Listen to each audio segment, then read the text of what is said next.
Police ধরার ভয় করছে, কিন্তু বেলকুচিতে কাউসারি ভাইকে আজরাইলি ধরছে। জোরে কর কথা ঠিক কিনা?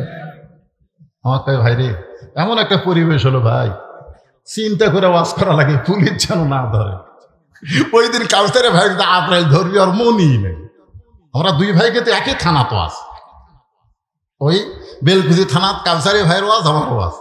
আমাকে বললো ভাই ওয়াজ শেষ, আপনার যদি আগে হয় তাহলে আমার জন্য দেরি করবেন, আর আমার যদি আগে হয় আপনার জন্য দেরি করব। আমরা কড্ডার মোড় পার হয়ে এরা দুধ একেবারে গরম করে চা দেয়, আমরা দুই ভাই একসাথে খাবো। দুই ধরনের অন্তর, কিন্তু পুলিশ ধরার ভয়। ধরে কেন কি ধরার ভয়? ওয়াজ শেষ করার পরে আমি চিন্তা করলাম কাউসারি ভাইকে কল দে, ও তো কল দিচ্ছে না, তার মানে ওয়াজ শেষ হয়নি। আমি যখন কল করলাম, ওর সাথী ধরে বলতেছে হুজুর কিছুক্ষণ আগে কাউসারি সাহেব এনায়েতপুর হাসপাতালে মারা গেছে।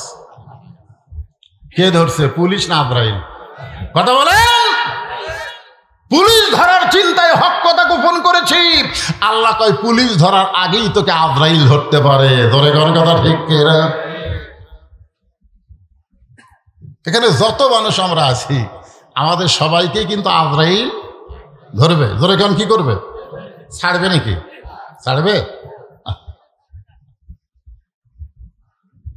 মিশে মায়াই বন্দি থাইকা করলাম কত খেলা,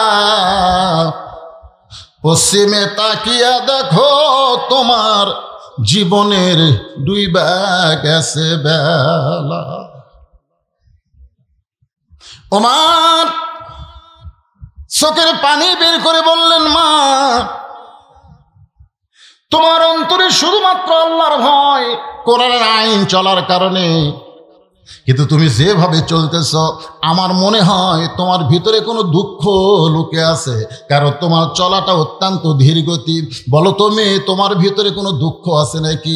মেয়েটা বলে পথিক রে, আমি আসলেই একজন দুঃখী নারী।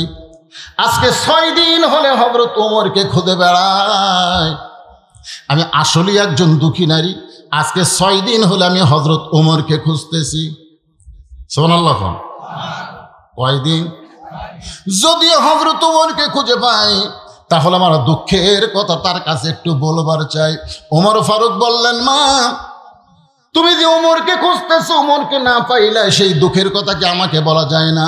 মেয়েটা বলে পথিক, এত সাহস ভালো না, যেই কথা হযরত ওমরকে বলবো সেই কথা দুনিয়ার কোনো মানুষকে আমি বলবো না। ওমর ফারুক বললেন মা, তুমি যেই ওমরকে খুঁজতেছো আমি হইলাম সেই ওমর। মেয়েটা ছোট বাচ্চার মতন কান্দের বলে, ইয়া আমিরুল মুমিনিন, আপনি যদি সেই ওমর হন তাহলে চোরের মতন একা একা কেন ঘুরতেছেন? আপনার কি কোনো চামচা নেই? ধরে কোন কি নাই? চোরের মতন একা একা কেন ঘুরতেছেন? আপনার কি পুলিশ নাই, র্যাব নাই? সঙ্গে সঙ্গে হযরত ওমর ফারুক কোরআন থেকে তেলাওয়াত করলেন, ইন্নামাল মুমিনুনা আল্লাযীনা ইযা যুকিরাল্লাহু ওয়াসিলাত কুলুবুহুম ওয়া ইযা তুলিয়াত আলাইহিম আয়াতুহু যাদাতুহুম ঈমানা ওয়া আলা রাব্বিহিম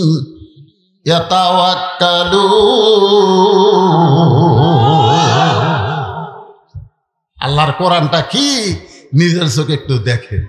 ওমর ফারুক বললেন মা, যেদিন থেকে কোরআন দিয়ে রাষ্ট্র চালায় সেদিন থেকে আমার ঈমান আমাকে বলে দিয়েছে দুনিয়ার কোনো পুলিশ লাগবে না, স্বয়ং আল্লাহ তাআলাই আমাকে হেফাজত করবে।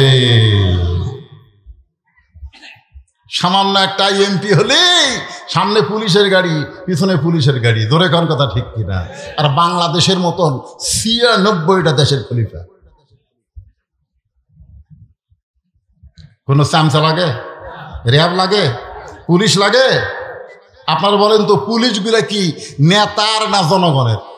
এ কথা কোন নেতার না জনগণের? কিন্তু গত বছরগুলোতে পুলিশ একটাও জনগণের ছিল না, সব নেতার হুকুমে ছাত্রদের বুকে, জনতার বুকে গুলি করছে। ধরে কোন কথা হচ্ছে না? একটা পুলিশও জনতার ছিল না, সব নেতার। এই রে নেতা আসতেছে, যত বড় নেতা তত বেশি পুলিশ। আর এই হুন্ডালারা চামচেরা, আপনি দেখবেন যেই নেতার পিছনে বেশি চামচা ওই নেতা তত মারুক তত টাকা মারে। জোরে কোন কথা ঠিক কিনা? হ্যাঁ, দেখবেন যার পিছনে বেশি চামচা ঘুরে বুঝবেন ওই নেতা মারে বেশি। ওমর ফারুক চোখের পানি বের করে বললেন, মা এখন বলো কি দুঃখ তোমার মনে, যেই দুঃখ নিয়ে তুমি 6 দিন হলে আমাকে খুঁজতেছ। মেয়েটা বলতেছে, আমিরুল মুমিনিন, আমার জীবনের সবচাইতে বড় দুঃখ হলো আমি 6 বছর বয়সে ঈমান গ্রহণ করেছি। আপনারা যারা আমার সামনে বসে আছেন, ওয়াজ শোনার পরে মনে হবে আমরা মুসলমান ঠিকই, কিন্তু আমাদের ঈমান নাই। জোরে কোন কি নাই? আজকে দেখেন তো ঈমান আছে কিনা, একটু খেয়াল করে দেখেন। মেয়েটা বলতেছে 6 বছর বয়সে আমি ঈমান গ্রহণ করছি। আপনারা কি আমার কথা বুঝতে পারতেছেন? ঈমানের কলেমা পড়া আর ঈমান গ্রহণ করা দুইটা কিন্তু এক না। কারণ যুদ্ধের সময় আমার এলাকার অনেক হিন্দুরা কলমা পড়ছে, আরবি করে দেখলি বলতো লা ইলাহা ইল্লাল্লাহ, লা ইলাহা ইল্লাল্লাহ, লা ইলাহা ইল্লাল্লাহ। তারমিরা বলতো বিলকুল ঠিক হয়। এক হিন্দু চাচা আমাকে বলতেছে, হুজুর মুসলমানের কলমার দাম আছে। আমি কইলাম, আপনি হিন্দু হইয়া মুসলমানের কলমার দাম কেমনে বুঝলেন? যুদ্ধের সময় বুঝেছি। এই কলমা যতক্ষণ মুখত ছিল ততক্ষণ পাকিস্তানে আর্মি আমাকে গুলি করেনি। আমি বললাম, দাদা কলমা শুধু মুখে রাখার কারণে আর্মির গুলি থেকে আপনি বাইসে গেছেন। এই কলমা যদি কলিজার মধ্যে জায়গা দিবার পারেন তাহলে জাহান্নামের আগুন থেকে আল্লাহ আপনাকে বাঁচাইয়া দিবে। এখন আপনারা বলেন, ঈমানটা খালি মুখে রাখবেন না ভিতরে ঢুকাবেন? হ্যাঁ, আচ্ছা, ঈমান ভিতরে ঢুকলে তার চরিত্র কেমন হবে? একটা দৃষ্টান্ত দিব। উকিল এসে বলতেছে, উকিল আপনার তো ফাঁসির রায় হয়েই গেছে, যে কোনো সময় আপনার ফাঁসি হবে। এই ফাঁসি থেকে যদি বাঁচবার চান তাহলে রাষ্ট্রপতির কাছে একটা দরখাস্ত লেখেন। রাষ্ট্রপতি যদি দয়া করে আপনাকে মাফ করে দেয় তাহলে আপনার ফাঁসি আর কার্যকর হবে না। এই কথা কে বলতেছে? উকিল বলতেছে। তখন আসামি মুচকি হাসে। উকিল বলে, হাসেন কেন? বলে, হাসার কারণ হলো তোমার কথা শুনে। উকিল বলতেছে, আমি তো ঠিকই বলছি, রাষ্ট্রপতির কাছে দরখাস্ত লেখার কথা, তো হাসেন কেন? বলে, পাগলা, আমি আমার জীবনে 3টা রাষ্ট্রপতি ক্ষমতা থাকা অবস্থায় মরা দেখছি। আসামি বলতেছে, আমি কয়টা রাষ্ট্রপতি? 3টা রাষ্ট্রপতি ক্ষমতার থাকা অবস্থায় মরা দেখছি। একটা হলো বঙ্গবন্ধু শেখ মুজিবুর রহমান, একটা জিয়াউর রহমান, একটা জিল্লুর রহমান। যারা ক্ষমতা থাকতে নিজেরাই মরে যায় তাদের কাছে বাঁচার দরখাস্ত কোনো ঈমানদার লিখবে? তাসদিক বিল জানান, কলিজার মধ্যে। উকিল বলতেছে, তাহলে আপনার ফাঁসি হবে। আসামি মুচকে হাসে। উকিল বলে, হাসেন কেন? বলে, আমার ফাঁসি হবে কিন্তু আমার মৃত্যু হবে না। উকিল কয়, কি করলেন? আপনার ফাঁসি হবে, মৃত্যু হবে না কেন? না, আল্লাহর কোরআন তার দলিল।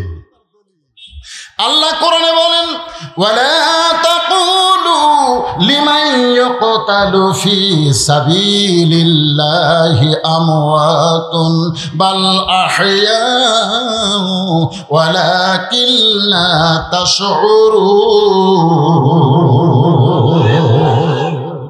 জাল্লাদ শাহজাহান বলেছে, জামাত ইসলামের যত নেতাকে ফাঁসির মঞ্চে নিয়ে যাওয়া হয়েছে, একজন নেতার চোখে পানি দেখি নাই, বরং সবার মনে আনন্দ। কারণ ফাঁসির দড়ি বরণ করতেছে, জান্নাতের দরজা আল্লাহ তাদের জন্য খুলে ধরেছে। কি মনে করতেছেন? ফাঁসি হবে কিন্তু মৃত্যু? এ কথা কার? আল্লাহর কোরআন যারা দেখেছে এই বিশ্বাস তাদের কলিজায়। কোরআনের দল করবেন, আপনি মরে যাবেন। আল্লাহর রাসূল বলতেছে, মান সাল্লাল্লাহু তাআলা আশ-শাহাদাতা বিসিদকিন বাল্লাগাহুল্লাহু মানাজিরাশ শুহাদা ওয়া ইমাতা আলা ফিরাশিহি, রাওয়াহুল বুখারী কিতাবুল মাগাজি। জোরে কোন সুবহানাল্লাহ।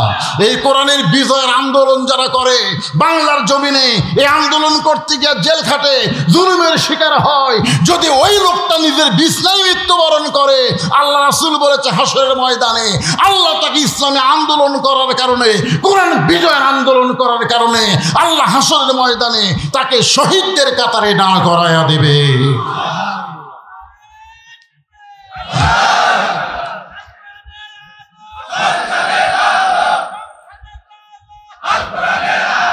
আপনারা কি মনে করতেছেন এই কোরআন, এই যে কোরআন আলোচনা শুনতেছেন, এটা শুধু কাগজে লেখা একটা কিতাব না, আপনাকে জান্নাতের দরজা পর্যন্ত পৌঁছানোর কিতাব। ধরে কোন ঠিক কিনা ভাইজান? এই যে মহিলা মাদ্রাসা, আমি এখানে ঢোকার পরই চিন্তা করলাম, এলাকার মানুষ এত চালাক, রাবেয়া বশির বানাচ্ছে। জোরে কোন ঠিক কিনা? একটা পর্দানিশী, একটা মহিলা মাদ্রাসায় যে মেয়ে তৈরি হবে সে হবে পর্দানিশী, সে মেয়ে হবে উম্মুল খায়ের ফাতেমা। উম্মুল খায়ের ফাতেমার পেট থেকে যে সন্তান হবে তার নাম হবে আব্দুল কাদের জিলানী। কথা কন না কেন? মাদ্রাসায় ভর্তি হয়েছে 4 বছরে, ওস্তাদ কয়েকের আব্দুল কাদের তোর মা তোর হাফেজ বানাবার এখন কায়দা হাতে দিয়ে কয় আমার সঙ্গে বল আলিফ।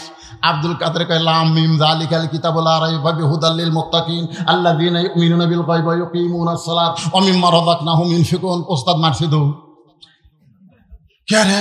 এতদিন ধরে আমি আলিফ বা তা সা কই, আর এক আলিফ কতি লাম কয়ে শুরু করছে, তার মানে এই তো মানুষের বাচ্চা না, এই জিন পেতির হবে। ওস্তাদই ভয়ের ঠেলা দৌ। অন্য ছাত্র শিক্ষক বলে হুজুর দৌড়ান কেন? জীবনে যেটা দেখিনি আজকে সেটা শুনতেছি। সবাই ঘিরে ধরছে, 4 বছরের বাচ্চা আব্দুল কাদের খালি ধুকতিছে। ওয়াজিলাত কুলুবুহুম। যারা কোরআন পড়ে, আপনি মেয়ে মাদ্রাসায় আসেন বা ছেলে মাদ্রাসায় যান, দেখবেন ওদের মধ্যে একটা ভোঁক আছে না নাই? জোরে কোন আছে না নাই? একজন ওস্তাদ গিয়ে কোরআন শরীফ এরকম নিয়ে মেলে ধরছে, আব্দুল কাদের পড়তেছে আয়াতের পর আয়াত, ওস্তাদ দেখতেছে। যেই মাত্র 18 পারা কোরআন তেলাওয়াত শেষ, আব্দুল কাদের অটোমেটিক ব্রেক। আর কেন পারে না? ওস্তাদ বলে জানবার যদি চাও তাহলে আব্দুল কাদেরের মায়ের কাছে যাও। কেউ বলেনি যে বাপের কাছে যাও, কারণ সন্তান ভালো মন্দ এটা বাপের কারণে হয় না মায়ের কারণে হয়? কথা কন না কেন? ও যে ঘুরতেছে, ও যে বেড়াচ্ছে, ওর পিছনে কারণ আছে। ওই যে ঘুরতেছে কোরআনের মাহফিল বাদ দিয়ে, খোঁজলে দেখেন ওই যখন মায়ের পেটতা ছিল, মা পেটত যে গোটা পাড়া ঘুরিছে, ওই পেটের মধ্যেই ঘরণী ব্যারাম পাচ্ছে। জোরে কোন কথা ঠিক কিনা? কি মন খারাপ করতেছে? কারণ সন্তান ভালো না মন্দ এটা যাচাই করবার গেলে মায়ের কাছে যাইতে হবে, বাবার কাছে যাওয়ার কোনো দরকার নাই। কারণ বাবা আনন্দে মাতিয়া সাগরে ভাসাইয়া সেই যে চইলা যায় খবর লয় না। মাজন ধরিয়া উদরে কতই যতন করে, 10 মাস পরে পায় প্রসবের বেদনা। ইমাম গাজ্জালী রহমতুল্লাহ আলাইহি বলেন, সন্তান যখন মায়ের পেটে জন্ম নেয় সঙ্গে সঙ্গে আল্লাহ মায়ের মাসিক ব্যারাম বন্ধ করে দেয়।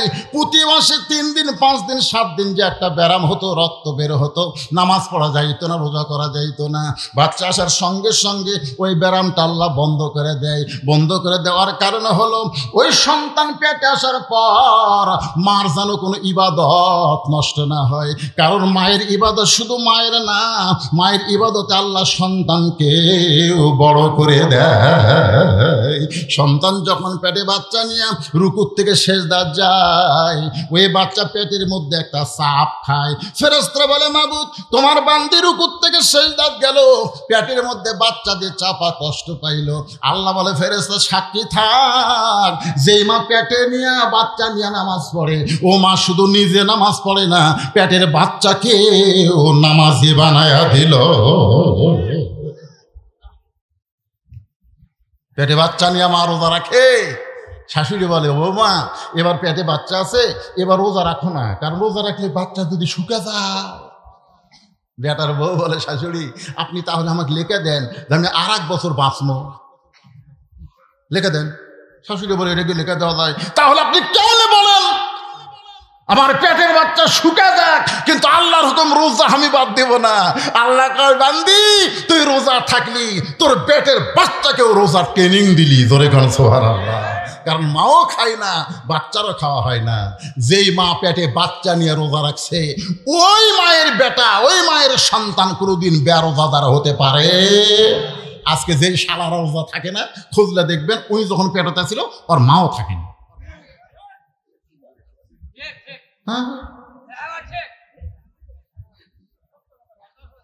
কারণ সন্তান ভালো হয়। একটা খ্রিস্টান বলেছে একটা ভালো যদি সন্তান চাও তাহলে একটা ভালো মায়ের দরকার। যেরকম কিসের দরকার? মায়ের দরকার। আপনারা কি বিরক্ত হচ্ছেন? দেখতে আইছে সবাই, দেখি মাও আব্দুল কাদের কান্দত করে নিয়ে উম্মুল খায়ের ফাতেমা জানলাতে দেখে কেরি গতকালই ভর্তি করে দিলাম, ছেলে কোরআনে হাফেজ বানাবো। হুজুর আমার আব্দুল কাদের কি বেয়াদবি করছে? বলে বেয়াদবি একটাই, আলিফ কয়নি, লাম মিম কয়ে 18 পারা কোরআন শুনালো।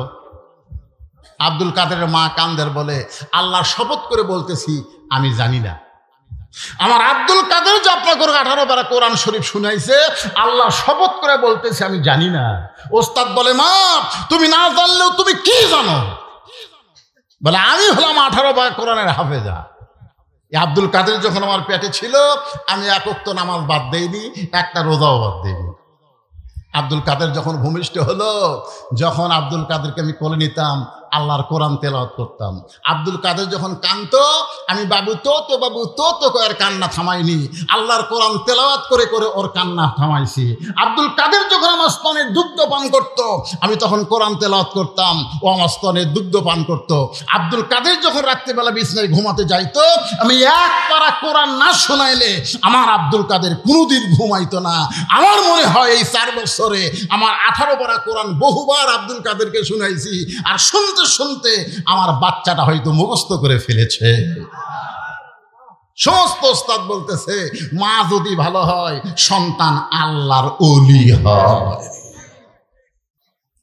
জন্মসূত্রে আমরা মুসলমানের ঘরে জন্ম নিয়ে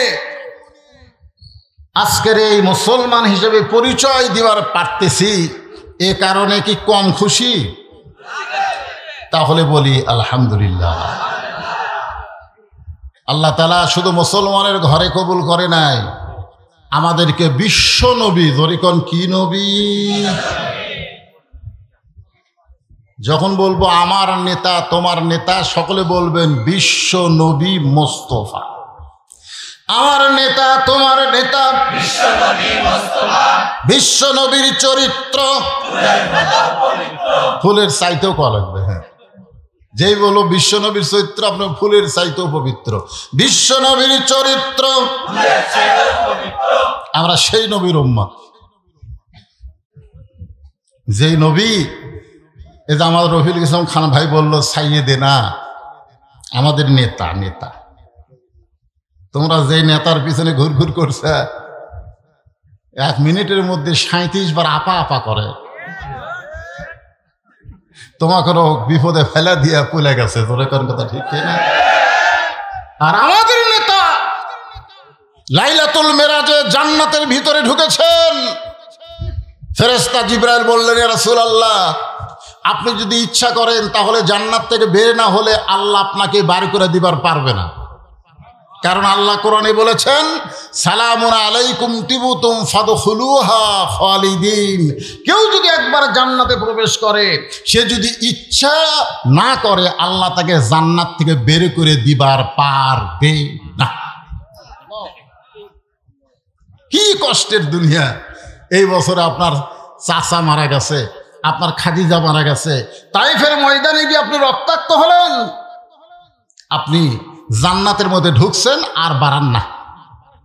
সঙ্গে সঙ্গে আমাদের নেতা নবী বললেন জিবরাইল আল্লাহ যদি আমাকে জান্নাতে থাকার জন্য ঢুকতে বলতো আমি ঢুকতামই না। আমি শুধু জান্নাত দেখার জন্য ঢুকছি। আমার উম্মতের জন্য, যারা আমাকে নেতা নবী হিসাবে মেনে নিয়েছে, তাদের জন্য আল্লাহ কেমন জান্নাত বানাইছে এটা দেখার জন্য ঢুকছি, থাকার জন্য না। আমি সেই দিন জান্নাতে থাকার নিয়তে ঢুকবো যেদিন আমার সমস্ত উম্মতকে আল্লাহ জান্নাত দিয়ে দিবে। তো যেই নেতা জান্নাতে যাও আমাকে কথা বলে নেয়, আমরা সেই নেতা বাদ দিয়ে এলে পেনশন নেতা।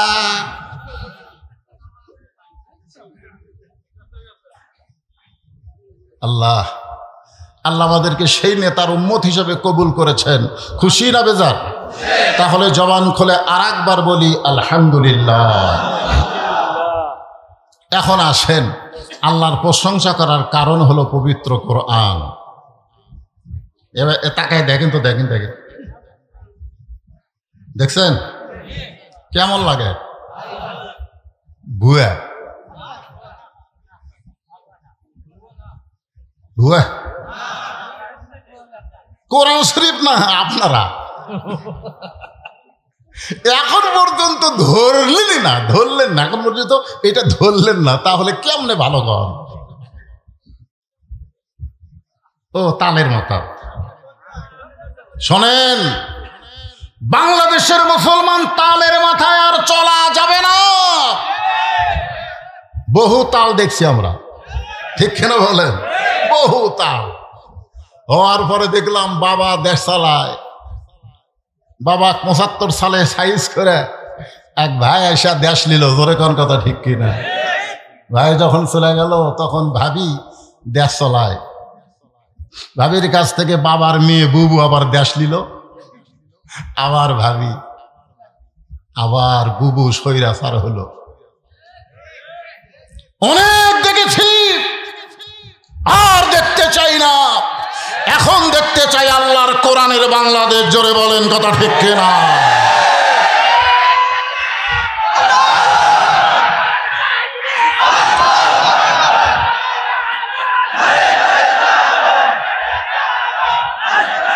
লিল্লাহে তাকবীর।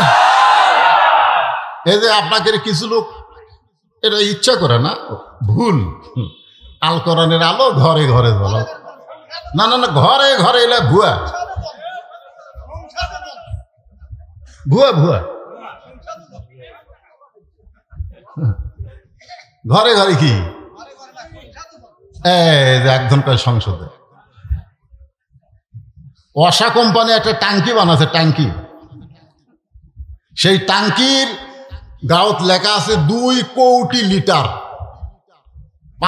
5-6টা ডিপ টিউবওয়েল দিয়ে পানি তোলে ট্যাঙ্কির। ওই ট্যাঙ্কির পানি গোটা ঢাকার সমস্ত বাসায় সাপ্লাই হয় পাইপের মাধ্যমে। একদিন গভীর রাত্রে ট্যাঙ্কির ছাপনি খুলে 2টা মরা মোষ ট্যাঙ্কির মধ্যে ঢুকে দিছে। ওই মোষ আস্তে আস্তে ফুলে গলে পানির সঙ্গে মিশ্রণ হয়ে প্রত্যেকটা বাসায় পাইপ দিয়ে পানি চলে যাচ্ছে। আর বাসার লোকেরা ট্যাপ থেকে পানি গিলাসে নিয়ে বলতেছে ওয়াসাকাহুম রব্বুহুম শারাবান তাহুরা। আপনারা বলেন তো পানি পাক না না পাক? কেন না পাক? আপনি তো কোরআন পড়তেছেন আর পান করতেছেন। তাহলে বুঝতে পারছেন যে ঘরের মধ্যে কোরআন পড়ে পানি পান করলে পানি পাক হবে না। যেখান থেকে পানি আসতেছে আমার বাসায়, সেই ট্যাঙ্কি পবিত্র করা লাগবে। ধরে গান কথা ঠিক না? সেই ট্যাঙ্কির নাম হলো সংসদ। এই জন্য স্লোগান যা আছে, আগে অ্যাঙ্গেলে মার হচ্ছে, এখন আর অ্যাঙ্গেলে নেই, এখন একটা প্যান্ডেলই মার হবে। ধরে গান কথা ঠিক না? হ্যাঁ, প্যান্ডেলে যে বলো আল কোরআনের আলো, আপনারা সকলে বলবেন সংসদে জালো। আল কোরআনের আলো, কোরআন হাদিস যেখানে, দুনিয়ার মুসলমান হওয়ার দিবে না, হওয়ার দিবে না। শয়তান খালি মোসর তাও মারতিছে। আল্লাহ কোরআনে বলেন ইয়া আইয়ুহাল্লাযীনা আমানুত্তাকুল্লাহা হাক্কা তুকাতিহি ওয়া লা তামুতুন্না ইল্লা ওয়া আনতুম মুসলিমুন। ভাইজান, ইমানদারকে লক্ষ্য করে আল্লাহ বলতেছেন, আল্লাহকে ভয় কর। আর ভয় করতে গেলে মানুষের তৈরি আইন দিয়ে ভয় করা যাবে না। ভয় করতে গেলে লাগবে কার আইন? জোরে বলেন, কার আইন? হ্যাঁ, সবাই দেখেন, একটু প্রাণ ভরা তাকায় দেখেন। গরমের ভিতরে কোরআনের আলোচনা শোনার জন্য বসে আছেন। আমরা বাংলার মানুষ এখনো কোরআন দেখতে পাই নাই, তবে কোরআন শুনতে পাইছি। কারণ 50টা বছর যিনি কোরআনের হক তাফসীর করেছেন, সে জীবনে জেলখানায় কাটাইছেন, আর হাসপাতালে নিয়ে গিয়ে তাকে হত্যা করা হলো। জোরে কোন কথা ঠিক কিনা? সেই কোরআনের পাখি আমাদেরকে কোরআন শুনাইছে, কলজা ভরা দিছে, এত সুন্দর কোরআনের তাফসীর করেছে। আমরা কোরআন শুনে শুনে পাগল হয়ে গেছি। কিন্তু শুধুমাত্র শোনার জন্য আল্লাহ কোরআন দেয় নাই, এই কোরআনকে বাস্তবে দেখার জন্য দিয়েছে। জোরে কোন কথা ঠিক কিনা? কিন্তু আমরা দেখতে পাইনি। আশা করা যায় এবার কোরআন আমাদের দেখা দরকার। জোরে কোন ঠিক কিনা? এখন কোরআন দেখতে গেলে আমাদের কি করণীয়? নবী যখন কোরআন তেলাওয়াত করেছে, গভীর রাত্রে চোরের মতন চুপি চুপি আবু জেহেল কোরআনের তেলাওয়াত শুনেছে। সারা রাত নবীর কোরআন তেলাওয়াত শুনেছে। সকালবেলায় গিয়া আবু জেহেল তার সভাসদ বর্গে বলতেছে, এত সুন্দর কোরআনের বাণী, রাতটা কোন দিক দিয়ে গেল আমি বুঝবারই পারিনি। সাল্লাল্লাহু আলাইহি ওয়াসাল্লাম। আবু সুফিয়ান বলে, নেতা, যেই কোরআন শুনতে রাত কোন দিক দিয়ে গেল বোঝা যায় না, সেই কোরআনকে বাস্তবে গ্রহণ করলে অসুবিধা কি? আবু জেহেল বলতেছে, কোরআনকে যদি গ্রহণ করা হয় তাহলে তোর আমার নেতৃত্ব চলবে না, আসল নেতা হয়ে যাবে আব্দুল্লাহর এতিম পোলা। আজকে আমাদের বাংলাদেশে আবু জেহেল মার্কা নেতা যারা, তারা কখনোই চাবে না যে আল্লাহ ওয়ালারা, কোরআন ওয়ালারা নেতা হোক। জোরে বলেন কথা ঠিক কিনা? এই জন্য কোরআনকে বাস্তবে যদি আমরা দেখতে চাই, তাহলে আমাদেরকে 2 হাত দিয়ে এই কোরআনটা ধরা লাগবে। পারবেন? এই যুবকেরা, এই যারা স্বৈরাচারকে পতন করছে, যে সমন্বয়ক, আজকে ছাত্র আন্দোলন, এরা কিন্তু আল্লাহর কোরআন ধরে নেই। তুমি শুরু করছিল কোটা আন্দোলন, কোটা কোটা, সে থেকে আবার 9 দফা, সে থেকে 1 দফা। জোরে কোন কথা ঠিক কি? ওরা কিন্তু কোরআন শরীফ ধরে নাই। যাই হোক, যেভাবেই হোক, আমাদের বাংলাদেশ আবার নতুন স্বাধীন হয়েছে। জোরে কোন কথা ঠিক কিনা? যার কারণে আমরা এই যে কথাগুলো বলার একটা সুযোগ পেয়েছি। অনেক রক্তের বিনিময়ে সর্বপ্রথম আমাদের রংপুরের একটা ছেলে সাইদ, আবু সাইদ, সে নিজের জীবন দিয়ে শাহাদতের মর্যাদা পেল। এরপরে অনেক শহীদের রক্তের উপর দিয়ে আমাদের বাংলাদেশ আবার স্বাধীন হলো। জোরে কোন কথা ঠিক কিনা? আজকে আসুন এই কোরআনকে একটু ধরি। আপনি দৌড়ে এসে ধরতে পারবেন না, এটা ধরবার গেলে শর্ত আছে। আল্লাহ বলেছে, লা ইয়ামাসসুহু ইল্লাল মুতাহহারুন। ততক্ষণ পর্যন্ত তুমি কোরআন স্পর্শ করতে পারবে না যতক্ষণ পর্যন্ত তুমি পবিত্র না হবে। ওমর ফারুক কিন্তু তার বোনের কাছে যে কোরআন আসলো না, বলেছিল যে কি পড়লি গোপনে গোপনে, আমাকে একটু দে তো। তখন বোন বলল, ভাই, এটা ধরবার গেলে পবিত্র হওয়া ছাড়া ধরার উপায় নেই। ওমর ফারুক চিন্তা করলেন, যেই কোরআনের আয়াত ধরবার গেলে পবিত্র হওয়া লাগে, সেই কোরআনটাই কি নিজের চোখে একটু দেখা দরকার। জোরে কোন কথা ঠিক কিনা? যার উপর কোরআন নাজিল হয়েছে তাকে দেখতে গেছে।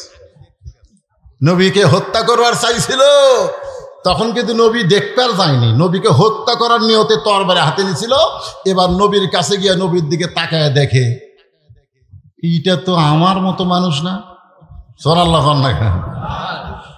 নবী মোর নূরে খোদা, তার তরে সকল পয়দা, আদমের কলবেতে তারি নূরের রোশনী। সবাই বলেন নবী মোর পরশমণি, নবী মোর সোনার খনি, নবী নাম ভাবে যেজন সেই তো দোজা আনের ধনী। সুবহানাল্লাহ বলেন। ওমর ফারুক ইসলামকে কবুল করে কোরআনকে গ্রহণ করলেন, এমন ভাবে কোরআনকে গ্রহণ করলেন, এক সময় আল্লাহ তাআলা এই কোরআনের ওসিলায় উমরকে বাংলাদেশের মতন ৯৬টা দেশের নেতা বানায়া দিলে। বাংলাদেশের মতন কয়টা? ৯৬টা দেশের নেতা বানাই দিলেন। শুধু কোরআন দেখবার যায় উমরকে আল্লাহ নেতা করে দিলেন। ধরে কোন সুবহানাল্লাহ। মসজিদের মেম্বরে বসে উমর ফারুকের মন বলতেছে, উমর তুই অর্ধ পৃথিবীর খলিফা। এটা কিন্তু মুখ বলেনি, মন মন। উমর ফারুক কয়, কে রে, আমি অর্ধ পৃথিবীর খলিফা? নফস। সাথে সাথে দুই হাত, ডান হাত ডান গালে, বাম হাত বাম গালে চড় মারে। এমন সময় ওসমান গনি এসে সামনে দাঁড়ায় বলে, আমির আল মুমিনিন, আপনি কি পাগল হয়ে গেলেন? নিজের গালে নিজে চড় মারেন, কারণ কি? ওমর ফারুক বলে, ওসমান, আমার মন আমাকে বলতেছে আমি অর্ধ পৃথিবীর খলিফা হয়েছি। ওসমান বলে, ঠিকই তো কইছে, মন তো আপনার ঠিকই কইছে, মন তো ভুল কয় নাই, এতে আবার নিজের গালে চড়ান খেন। উমর ফারুক বলে, ওসমান, আজকে মন বলতেছে অর্ধ পৃথিবীর খলিফা, কিন্তু আমার ঈমান বলতেছে আমার অতীতের খবর কি। ওসমান গনি বলে, আমির আল মুমিনিন, আপনার অতীতের কি খবর? উমর ফারুক বলে, আমি একটা রাখাল ছিলাম, খালার বাড়িতে রাখালি করতাম। ছাগল নিয়ে যখন সন্ধ্যায় আসতাম, আমার খালা আমার চুল ধরে বলতো, ওমর কয়টা ছাগল নিয়ে গেলে, কয়টা ফেরত আনলে? আমি গুনার দিকে ৩-৪টা কম।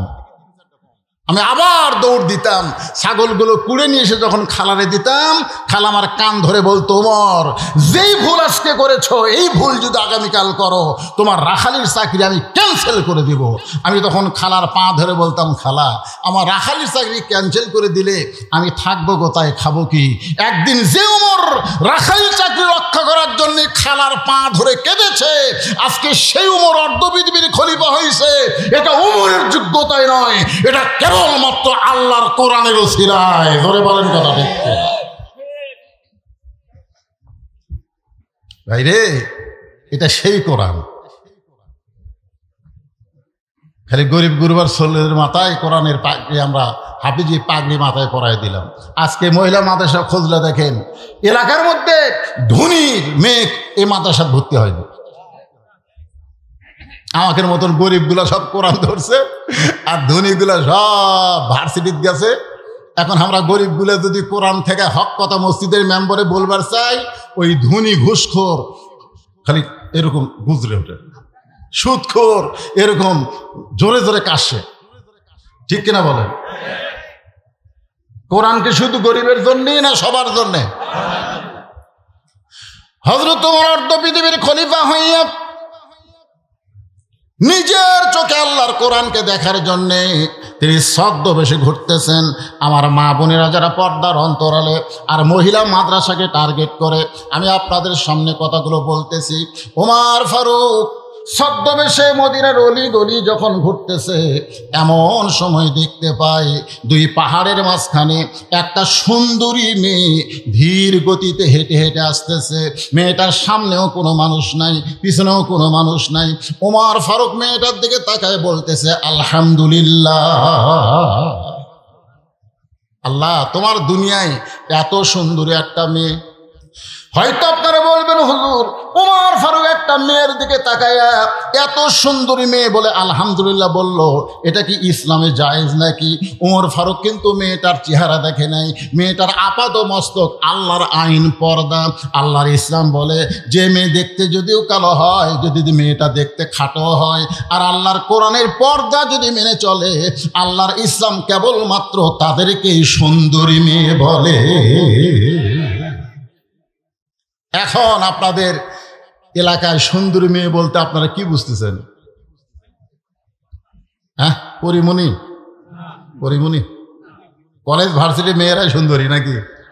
মহিলা মাদ্রাসার মেয়েরা কি? হ্যাঁ, জোরে বলেন। মেয়েটা যদি দেখতে কালো হয়, খাটো হয়, এরপরও আল্লাহর কোরআনের পর্দা যদি মেনে চলে, আল্লাহর ইসলাম কেবলমাত্র তাদেরকেই সুন্দরী বলে। বেপর্দা নারী যারা বিশ্ব বেহায়া তারা, আর পর্দানিশী নারী যারা বিশ্ব সুন্দরী তারা। ধরে কান কথা ঠিক না? ওমর ফারুক মেয়েটার নিকটে গিয়া, মা গো, এই নির্জন পথে তুমি একা একা চলতেছ, তোমার সামনেও মানুষ নাই, পিছনেও মানুষ নাই, তোমার অন্তরে কি কোনো ভয় ডর লাগতেছে না? মেয়েটা পর্দার ভিতর থেকে বলে, পথিক তুমি কি হযরত উমরকে চিনো?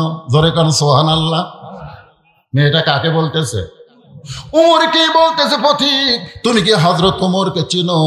যেদিন উমর ফারুক আল্লাহর কোরআন দিয়ে রাষ্ট্র চালায়, সেদিন থেকে একজন মহিলা পৃথিবীর এক প্রান্ত থেকে আর এক প্রান্তে যাবে, তার কলিজায় আল্লাহ ছাড়া অন্য কারো ভয় থাকবে না।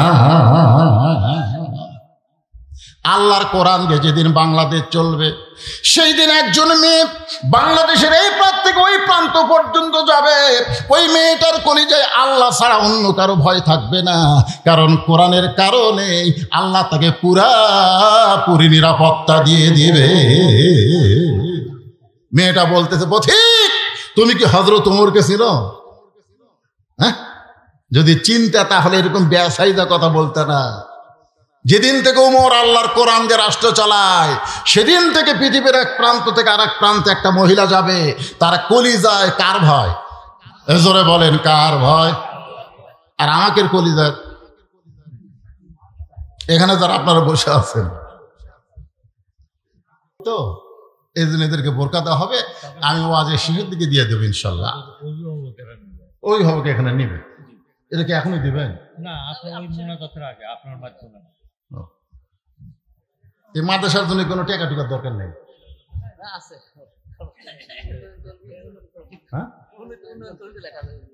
উন্নয়ন করবে, আমি সেই কথাই তো বুঝাতে চাচ্ছি যে এই যে আল্লাহর ওলিকের ফ্যাক্টরি মহিলা মাদ্রাসা, এই ফ্যাক্টরি এখানে কিয়ামত পর্যন্ত জারি থাক। আপনার কি চান? কারা কারা চান? আল্লাহ হাত দেখান তো দেখি। লিল্লাহি তাকবীর। আমি সবার কাছে না, সবার কাছে আমার দরকার নাই, কারণ যারা কোরআনকে মহব্বত করে, কোরআনের পাগল, আমি তাদের কাছে এই মাদ্রাসায় একটা করে কোরআন শরীফ। এখানে কয়জন মেয়ে ছাত্রী আছে? 100 জন ছাত্রী আছে। 100টা কোরআন শরীফ, এক কোরআন শরীফ মাত্র 500 টাকা। কোরআনকে যারা ভালোবাসেন, এতক্ষণ ধরে কোরআন ওয়াজ শুনতেছেন, আরো 1 ঘন্টা করবো, আপনারা শুনবেন, মাত্র 500 টাকা আপনি দিবেন, একটা কোরআন শরীফ দান করার সওয়াব আল্লাহ আপনার আমল নামায় দিয়ে দিবে। সুবহানাল্লাহ জোরে কোন, আর সুবহানাল্লাহ কোন না কেন? আমি কি সবার কাছে চাইছি? 100 জন, তার মধ্যে একজন হাত তুলেছে, বাকি কোনো খাওয়া নেই, বাজান নগদ দেওয়া লাগবে। আছে পকেট আছে? 200 আছে না? বাকি লয় তো, আমি বাকি লেখা না, বাকির কোন কথা নেই। লোক কোরআন শরীফ আর বাকি, এটা ধান তুলতেছি আমি।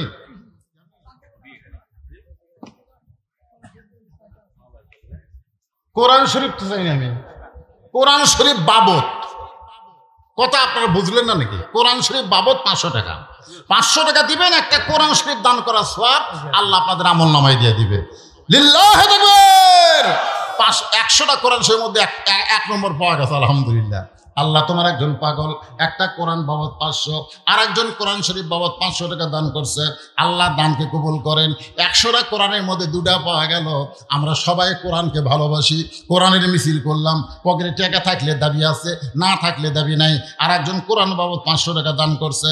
আল্লাহ 3টা হয়ে গেছে। আমার মা বোনেরা, পর্দার অন্তরে যারা ওয়াজ শুনতেছে, এই ছেলেরাই এরা ওটা শুরু করলো কেন? না, যারা কোরআন শরীফ দিবেন তারা খালি উঠবেন। 2 মিনিট কালেকশন, 2 মিনিট, সারা রাত না। আর একজন একটা কোরআন শরীফ বাবদ 500 টাকা দান করেছে। আল্লাহ দানকে কবুল করেন। আল্লাহ বাপ মা আত্মীয় স্বজন কবরে গেছে, এই যে কোরআন বাবদ 500 টাকা দান করলো, এই দান করার কারণে বাপ মার কবরকে জান্নাতের টুকরা আল্লাহ কবুল করেন। যাদের বাপ মা কবরে গেছে, বাবার জন্য একটা কোরআন শরীফ দেন, মায়ের জন্য একটা কোরআন দেন। যদি না পারেন বাপ মা 2 জনের জন্য একটা কোরআন শরীফ দান করেন। আর একজন কোরআন বাবদ 500 টাকা দান করছে। আল্লাহ দানকে কবুল করেন। আল্লাহ নেক নিয়ত নেগাসাফারা করেন। আর একজন কোরআন শরীফ বাবদ 500 টাকা দান করছে। আল্লাহ দানকে কবুল করেন। আল্লাহ যারাই যে নিয়তে দান করতেছে, আল্লাহ সকলের নেক নিয়ত নেক আশাকে আল্লাহ আপনি কবুল করেন। আল্লাহ তোমার নবীর এতিম মাদ্রাসা, মহিলা মাদ্রাসাকে আল্লাহ কিয়ামত পর্যন্ত কবুল করেন। একটু জিকির করি, লা ইলাহা ইল্লাল্লাহ, লা ইলাহা ইল্লাল্লাহ, জোরে লা ইলাহা, লা ইলাহা ইল্লাল্লাহু মুহাম্মাদুর রাসূলুল্লাহ। আর একজন কোরআন শরীফ বাবদ 500 টাকা দান করছে। যদি আপনাদের কাছে বেশি মনে হয় যে হুজুর আমার কাছে তো 500 টাকা নেই, আমরা ওয়াজ শুনবার আইছি, হুজুর টাকা তো আনিনি, আপনি যে পেঁয়াজ করতেছেন লগত, ঠিক আছে, 500 যদি না থাকে আপনি 200 টাকারও কোরআন আছে, এই যে এইগুলো কোরআন শরীফ মেরে গেলে 200 টাকা হলেই হয়। 200 টাকা দেন, সবাই দেন, আল্লাহর হস্তে দেন। আপনাদের কাছে একেবারে একটা রুমাল বা ব্যাগ পাঠিয়ে দিচ্ছে আল্লাহর হস্তে। আপনার 10, 20, 50, 100 যা পারবেন আল্লাহর হস্তে দেন। দিবেন না? সবাই দেন। তো আপনারা দিচ্ছেন, আল্লাহ নিয়ত দেখবে। আল্লাহ কি দেখবে? নিয়ত দেখবে। মাদ্রাসার ঘরই ঠিক মতো হয়নি। এই মাদ্রাসার ঘর করার জন্য আপনি প্রাইমারি কন, হাই স্কুল কন, এগুলো সরকারি খরচে 5 তলা হচ্ছে, ঠিক কিরকম 3 তলা 4 তলা, নিজস্ব জায়গায় হয়নি। এই নিয়তে আপনারা দেন ভাই, দান দেখা যাবে না। এই দান হবে আপনাদের এই জান্নাতে। সাফি হাবিবুল্লাহ আল্লাহ রাসূল বলেছে, দানকারী আল্লাহর দোস্ত। ধরে কোন সুবহানাল্লাহ। হ্যাঁ, সবাই বসেন, আমি আবার আলোচনা করতেছি। আর আপনারা ওই বোরকাগুলো নিয়ে আসেন, বোরকাগুলো নিয়ে আসেন। আর যাদেরকে বোরকা দেওয়া হবে সে অভিভাবক বাবাদেরকে এখানে নিয়ে আসেন। আমরা দেখব কার সন্তান মেয়ে কোরআনের হাফেজা হলো, সে কেমন ভাগ্যবান বাবা।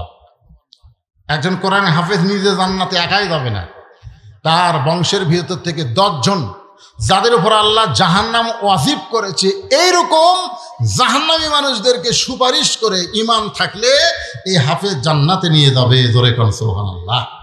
এই জন্য যে 7 জনকে জাহান্নাম কয়টা? 7টা। এখানে 7টা হাফেজ হয়েছে মাশাআল্লাহ। 7 জনকে আমরা দেখব যাদেরকে বোরকা দেওয়া হবে তাদের অভিভাবকের হাতে। কি আধা মণ ধান এবং 100 টাকা দান করছে। আল্লাহ ইমদাদুলের দানকে আল্লাহ আপনি কবুল করেন, আল্লাহুম্মা আমিন। প্রাইভেট মাদ্রাসা যখন বেশি চাপ দিয়ে আমি আদায় করব না, আদায় প্রায় শেষের দিকে। হ্যাঁ লেখেন এখানে, হ্যাঁ এমদাদুল, এমদাদুল।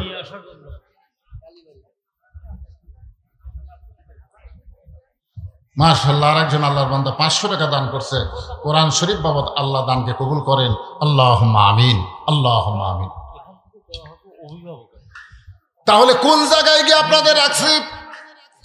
মেয়েটা বলতেছে, আমিরুল মুমিনিন 6 বছর বয়সে আমি ঈমানকে গ্রহণ করেছি। আপনাদের মনে আছে না? নাই, নাই। কারণ ঈমানের কলেমা পড়া আর ঈমানকে গ্রহণ করা দুইটা কিন্তু এক না। বর্তমানে বাংলাদেশে আমরা ঈমানের কলেমা পড়েছি কিন্তু ঈমানকে গ্রহণ করে নাই। রাসূল বলেছেন ঈমানকে গ্রহণ করলে 3 ভাবে গ্রহণ করা লাগবে। ইকরার বিল লিসান, তাসদিক বিল জিনান, আমল বিল আরকান। এরই নাম হলো ঈমান। জবানে বলতে হবে লা ইলাহা ইল্লাল্লাহ। কলিজার মধ্যে ইমানের জায়গা দেওয়া লাগবে, আমলের মাধ্যমে ইমানকে গ্রহণ করা লাগবে। আজকে দেখেন ইমান গ্রহণ করার পরে সবচাইতে দামি আমল, আপনারা বলেন ভাইজান, ইমান গ্রহণ করার পরে সবচাইতে দামি আমলের নাম কি? এ কথা কয় না কেন? ইমানের পরে সবচাইতে দামি আমল হলো নামাজ। দামি আমল হলো নামাজ। স্বাধীনতার পর থেকে এ পর্যন্ত যত সরকার বাংলাদেশের ক্ষমতায় আইছে, তারা কোরআন নিয়ে আসে নাই, তারা মানুষের আইন নিয়ে আসার কারণে আমাদের বাংলাদেশের মুসলমানের উপরে নামাজের কোনো আইন পাশ করতে পারেনি। জোরে কোন কথা ঠিক কিনা? অথচ আল্লাহ কোরআনই বলেছেন, আল্লাযীনা ইম্মাক্কান্নাহুম ফিল আরদ, মুসলমানের মধ্যে কাউকে যখন ক্ষমতার চেয়ার দেওয়া হবে, ক্ষমতার মালিক তো মানুষ না, ক্ষমতার মালিককে। কিন্তু কাউকে যখন ক্ষমতার চেয়ার দেওয়া হবে, তার 1 নম্বর দায়িত্ব হলো পদ্মা সেতু নির্মাণ করা, 1 নম্বর দায়িত্ব হলো রাস্তার উপর ফ্লাইওভার করে দেওয়া, 1 নম্বর দায়িত্ব হলো ট্যানেল করা। এগুলো 1 নম্বর দায়িত্ব না, 1 নম্বর দায়িত্ব হলো আকামুস সালাত, নামাজ কায়েম করা। আমাদের বাংলাদেশে গত সরকার অনেকগুলো মসজিদ বানাচ্ছে। জোরে কোন কথা ঠিক কিনা? কথা কন না কেন? আপনাকে রে উল্লাপাড়ায় মসজিদ নাই? এই একটা মসজিদ সরকার বানিয়ে দেয়নি? কি মসজিদ? মডেল মসজিদ। আপনারা বলেন তো, মডেল মসজিদে যখন আজান দেয়, আজান দেওয়ার সময় মুসলমানেরা কি বেড়া থাকে না মসজিদের মধ্যে যায়? কথা হয় না? মসজিদ যায়? আপনারা বলেন তো, সবচাইতে বড় সন্ত্রাসী কারা? সবচাইতে বড় সন্ত্রাসী হলো আজান দেওয়ার পরে মুসলমান দাবি করে নামাজ পড়ে না, এরাই হলো সবচাইতে বড় সন্ত্রাসী। জোরে কোন কথা ঠিক কিনা? এই যে কোরআন দেখবেন না, কোরআন যদি বাংলাদেশে দেখতে চান, কোরআনের সমাজ যখন চালু হবে আমাদের বাংলাদেশে, তখন 1 নম্বর আনা হয় নামাজ কায়েমের বিল পাস হবে। জোরে কোন কথা ঠিক কিনা? যদি সরকার আইন করে দেয় মডেল মসজিদে আজান হবে, আজান দেওয়ার পরে যে ছেলেরা বাইরে ঘুরবি, একে পাশার কাপড় তুলে 5টা করে বাড়ি।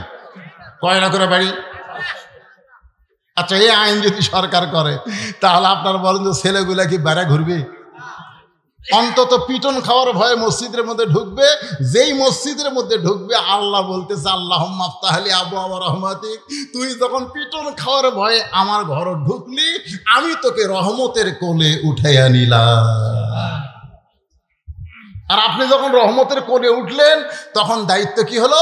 ইন্নাস সালাতা তানহানিল ফাহশাই ওয়াল মুনকার। একমাত্র নামাজই পারে মানুষকে যাবতীয় খারাপি থেকে বাঁচাই দিতে। আজকে বাংলাদেশে যারা টাকা পাচার করছে, যারা আজকে বাংলাদেশে হাজার হাজার কোটি টাকা বাংলাদেশ থেকে বিদেশে পাচার করছে, এই শালারা কি নামাজি? ফাওয়াইলুল লিল মুসাল্লিন, নামাজি হলেও ফাওয়াইলুল। বোঝেন না? বোঝেন? আপনাকে এলাকায় মসজিদ দোতলা আছে না নাই? এই কথা কোন আছে না নাই? আপনারা বলেন তো, সত্যি করে বলেন, দোতলা মসজিদ কি 5 ওয়াক্ত নামাজের জন্যে না জুম্মার নামাজের জন্যে?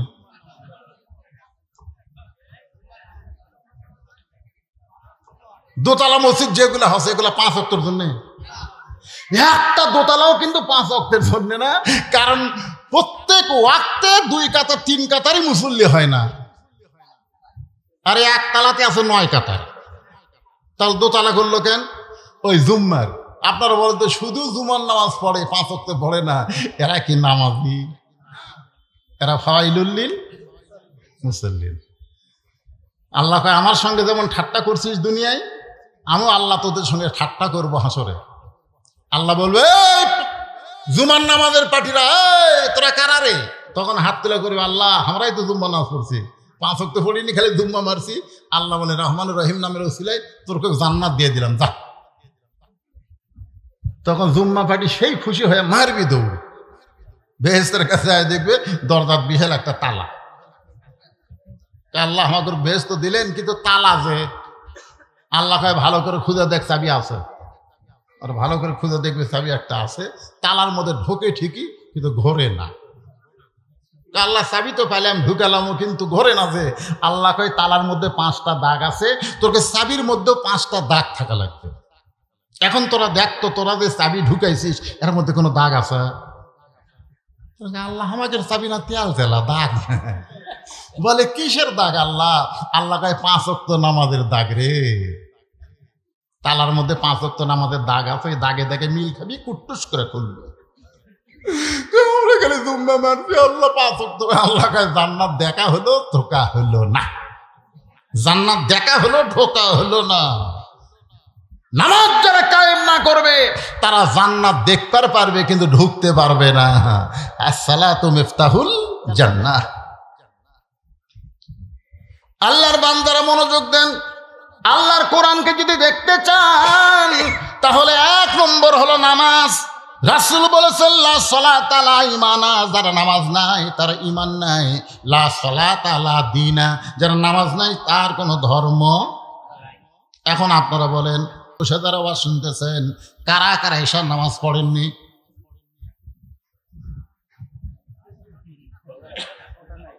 না, মনে মনে চিন্তা করে দেখেন তো কারা কারা পড়েননি। এই যারা যারা ঈশার নামাজ পড়েননি তারা যদি ফজর আগে মরে যান, মনে করেন আপনি ঈশার নামাজ পড়লেন না, ফজর আগে মরে গেলেন, আমাদের মতন কত হুজুর আপনার জানাজাত গেলে আপনি জান্নাতে যাবেন।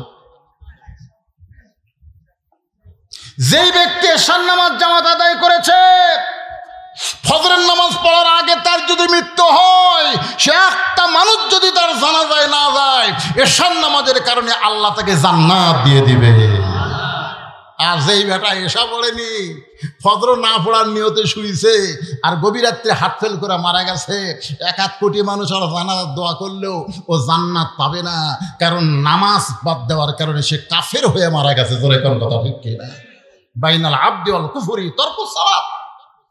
বান্দার কাফেরে পৃথক করা জিনিসটার নামই হলো নামাজ।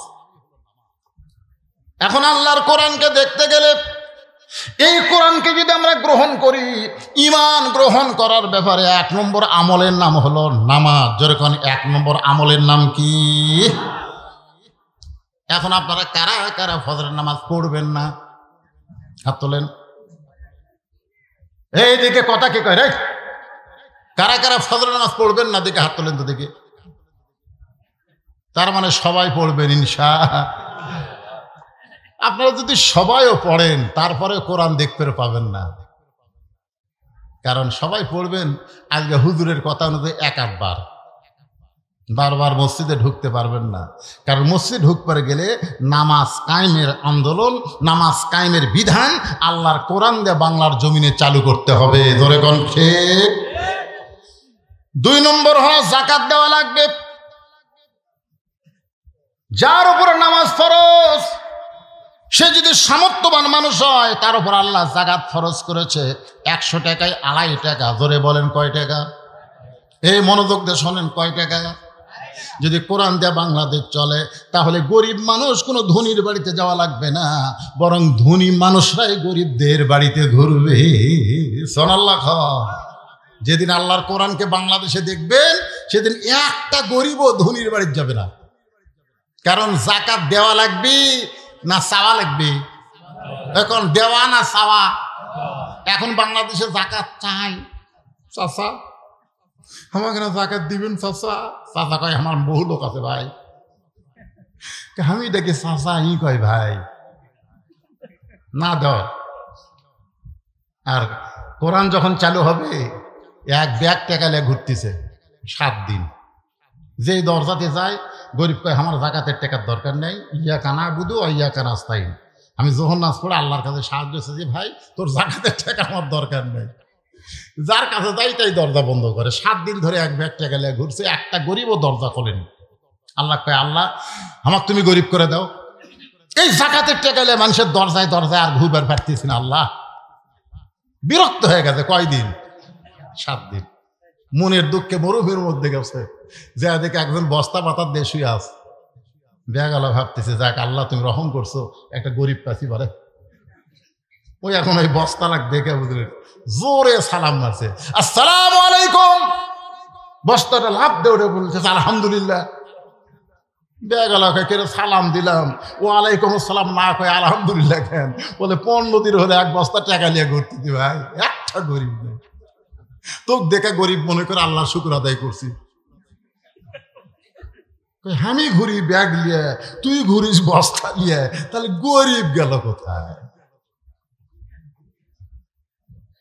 আস্তাইনু বিসসবরি ওয়াসসালাহ, দুইজন আল্লাহর নামাজ পড়ে আল্লাহর কাছে কান্দে, আল্লাহ ওই 7 দিন হলে ব্যাগ লিয়া ঘুরতেছে, আমি 7 দিন হলে 1 বস্তা টাকা লিয়া জাকাতের ঘুরতেছি, গরিব গেল কোথায়?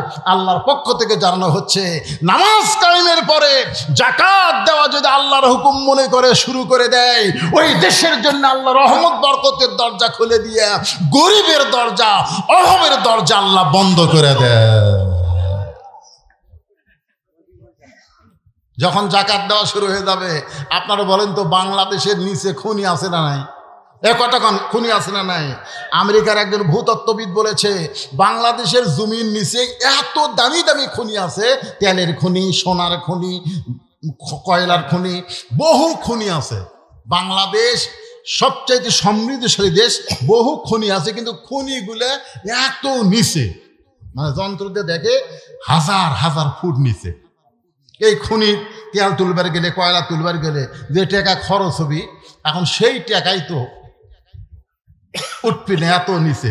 কিন্তু যখন জাকাত দেওয়া শুরু করবেন তখন খনিগুলার নিচে থাকবে না, আল্লাহ সব খনি উপরে দিয়ে পাঠাবে।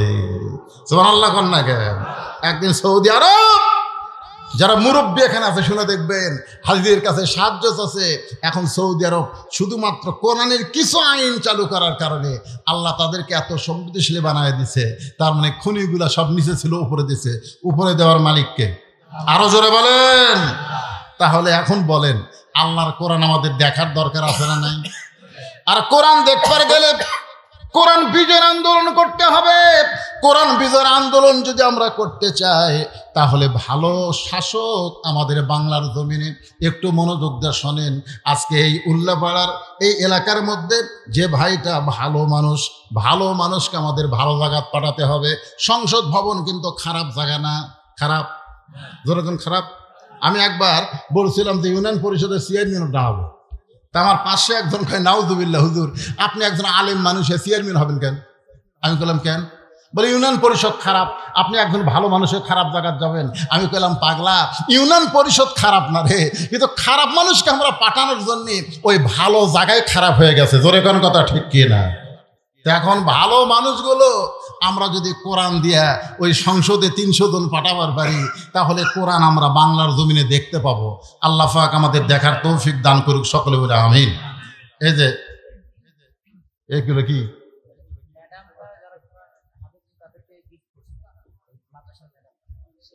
আচ্ছা আচ্ছা, আর আপনারা কি গিফট করতেছেন? বোরকা একজন না হয়, নাম বলে দেখেন দেখেন দেখেন কোন ভাগ্যবানের সন্তান মেয়ে কোরআনের হাফেজা হলো। আপনি একটু চাই থেকে দেখেন, আর যারা নেবেন তারা এদিকে আসেন, বলেন নাম বলেন। আলহামদুলিল্লাহ, দারুল ইসলাম মহিলা মাদ্রাসা হাফেজা ছাত্রীরা যারা হাফেজা হয়েছে, অলরেডি কোরআনের 15 কারিম সিরার মধ্যে তুলেছে, 30 পারা কোরআনের হাফেজা হয়েছে, তাদের নাম ঘোষণা করছি।